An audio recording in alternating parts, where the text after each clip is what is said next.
تازه خبر د امریکا جاسوسي الوتکي د ایران فضا ته ننوتي. سلام، وخت مو بخیر. پام وکړئ د نن ورځې تازه خبر ته.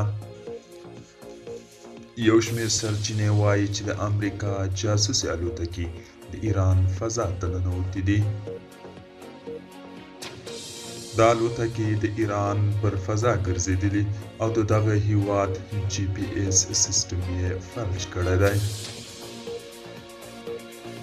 تر اوسه د یادو الوتکو د هدف په اړه معلومات نه دي ورکړل شوي،